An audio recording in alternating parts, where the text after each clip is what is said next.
শীতকাল মানে হরেক রকম সবজির সমারোহ। আর আমরা এই সবজিগুলো দিয়ে অনেক রকম রেসিপি তৈরি করতে পারি। শীতের সবজি ফুলকপি, আর এই ফুলকপির ডাল কিন্তু আমরা অনেকেই ফেলে দিই। আজকে আমি এই ফুলকপির ডাল ফেলে না দিয়ে একটা নতুন রেসিপি তৈরি করব, যা দিয়ে আপনার বাড়ির সদস্যরা একেবারেই চেটেপুটে খাবে এক থালা ভাত। নমস্কার বন্ধুরা, welcome back to my channel stay with Shiuli. আশা করছি সবাই খুব ভালো আছেন। ফিরে এলাম আবারও নতুন একটি রেসিপির সঙ্গে। আশা করব বরাবরের মতন আমার আজকের রেসিপিটাও আপনাদের ভালো লাগবে। ভালো লেগে থাকলে অবশ্যই লাইক দিয়ে চ্যানেলটি সাবস্ক্রাইব করে আমাকে এগিয়ে যেতে সহযোগিতা করবেন। তো বন্ধুরা, আমি এখানে ফুলকপির অনেকগুলো ডাল নিয়ে নিয়েছি। এখানে নরম এবং শক্ত ডাল মেশানো রয়েছে। এগুলো পরিষ্কার করে ধুয়ে ছোট ছোট টুকরো করে কেটে নিয়েছি।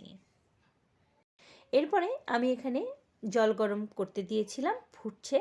সেই জলের ভেতরে কেটে রাখা ফুলকপির ডালগুলো দিয়ে দিলাম এবং একটি ঢাকনা দিয়ে 5 মিনিট সিদ্ধ করে নিচ্ছি।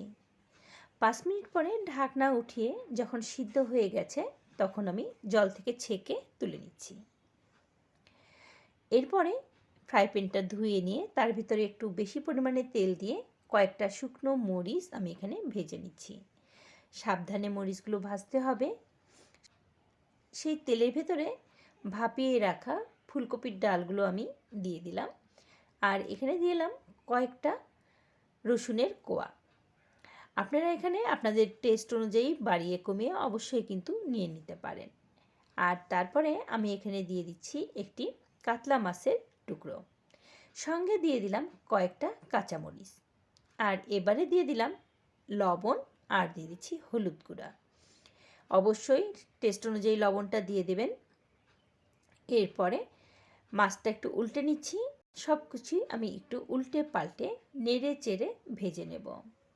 যারা এখন পর্যন্ত আমার ভিডিওটি দেখছেন একটি লাইক দেননি, প্লিজ ভিডিওতে একটু লাইক দিয়ে নেবেন, আর ভালোবেসে চ্যানেলটি সাবস্ক্রাইব করে আমাকে এগিয়ে যেতে সহযোগিতা করবেন। যারা পুরাতন বন্ধুরা প্রথম থেকে সঙ্গে আছেন, আমাকে এত দূরে এগিয়ে নিয়ে এসেছেন, তাদেরকে অসংখ্য অসংখ্য ধন্যবাদ আর অনেক অনেক ভালোবাসা।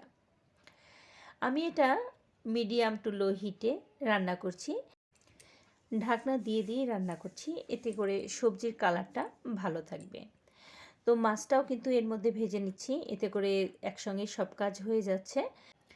মাছের কাঁটাটা আলগোছে আমি এখান থেকে কিন্তু বের করে নেব। যেহেতু এটা বড় মাছ, এখানে বেশি কাঁটা নেই, গাদার সাইডটা নেওয়া হয়েছে, তো কাঁটা থাকলেও পরে একটু দেখে শুনে ফেলে দিতে হবে। তো মাছটাতে যে বড় কাঁটাটা থাকে এটা আমি উঠিয়ে নিলাম, আর এরপরে আবারও উল্টে পাল্টে ভালো করে ভেজে নিচ্ছি। বেশি হাই হিটে ভাজতে যাবেন না, এতে করে এর কালারটা নষ্ট হয়ে যাবে আর দেখতেও খারাপ লাগবে। এরপর যখন ভাজা হয়ে যাবে, যখন ভাজাটা খুব ভালো করে হয়ে গেছে, তখনই আমি এর ভেতরে দিয়ে দিচ্ছি ধনিয়া পাতা কুচি, আর দিয়ে দেবো এখানে খুব সামান্য পেঁয়াজ কুচি। এটা আপনাদের টেস্টের উপর নির্ভর করে বাড়িয়ে কমিয়ে নেবেন। তো আমি এখানে 2টার মতন পেঁয়াজ দিয়েছি, আর এরপরে আবারও 2-3 মিনিটের মতন এটা ভেজে নেব। 2-3 মিনিট ভাজা হয়ে গেলে গ্যাসের হিটটা বন্ধ করে দেব, আর এটা কিন্তু একটু ঠান্ডা করে নিতে হবে। আর ঠান্ডা করে নিয়ে তারপরে আমি কি করব বলুন তো, এই যে ব্লেন্ডার জারে নিয়ে নিয়েছি। ব্লেন্ডার জারে উঠিয়ে নেওয়ার পরে আমি যে শুকনা মরিচটা ভেজেছিলাম, সেই শুকনা মরিচের ডালটা ভেঙে 3টা মরিচই আমি দিয়ে দিলাম, আর সঙ্গে দিয়ে দিলাম সরিষার তেল। এরপরে ব্লেন্ডার জারটা লাগিয়ে ব্লেন্ড করে নিয়ে ফিরে এলাম। হয়ে গেল মজাদার ফুলকপির ডাল দিয়ে মাছের ভর্তা। মজার একটি খাবার গরম ভাতের সঙ্গে পরিবেশন করুন। আপনার পরিবারের সদস্যরা চেটেপুটে খাবে এক থালা ভাত এক নিমিষে, কথা দিলাম। একটি ভাতও নষ্ট হবে না। রেসিপিটি ভালো লাগলে অবশ্যই চ্যানেলটি সাবস্ক্রাইব করে আমাকে এগিয়ে যেতে সহযোগিতা করার অনুরোধ রইল। সকলে ভালো থাকবেন, সুস্থ থাকবেন। আবারও দেখা হবে নতুন রেসিপির সঙ্গে। সম্পূর্ণ ভিডিওটি দেখার জন্য ধন্যবাদ।